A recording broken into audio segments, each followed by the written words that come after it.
People said you can't do CTE in court schools, community schools, because they're not there long enough. A lot of the focus was on traditional models and connecting with traditional high schools, but the reality is the majority of our students are older or they don't have access because of when they're in and out of our program. What we had to start doing is stop focusing on what we couldn't do and focus on what we can do. We've been able to offer so much more by expanding that vision, looking to all of our departments, our probation partners. We can offer exponentially more services to our students with this kind of a vision. No, not the inside. The inside will do it with the handle.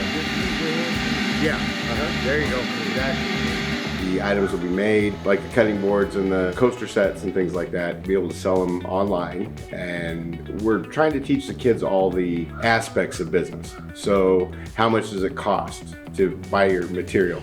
How much labor goes into it? How much do we have to sell it for in order to make a profit? That's the kind of the goal for the class. The kids, when they first get here, they don't trust us yet. They don't know us. After, I'd say, a month and a half, 2 months of them coming repeatedly, they develop a trust with us. They really enjoy coming. They enjoy the class. Those guys are good people. I feel like they are good instructors. They tell you how to do it in a well way. They're not complicated.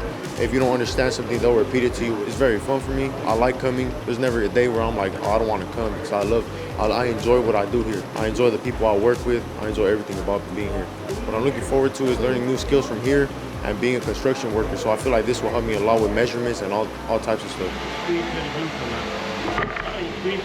I enjoy coming to work with them, and I have a good bond with them, and we laugh and talk and joke, talk about different things. They always come and ask me questions, how you do this, how you do that, and I show them the love they have for you. I mean, I couldn't ask for a better job.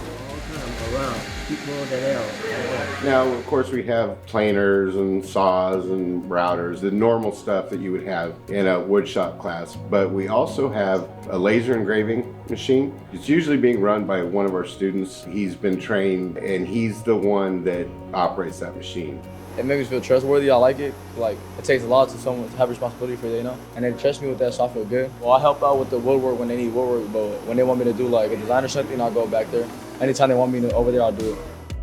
When they come here, they're motivated to work on the task at hand. And the more we can get them involved, I think the better equipped they will be when they are released to have some type of skills to use in the workforce.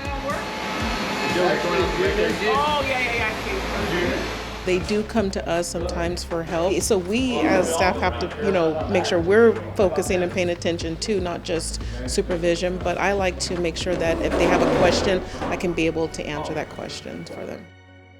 Everyone's very supportive, and probation as well. And that's what is key to something like this, is that you have to have everyone's buy-in. And if you don't, then you're not going to be successful. We want them to leave here, they'll be able to get a job, have a family, have a house, buy a car, things like that. Because that's what we want to do. We want to give them hope.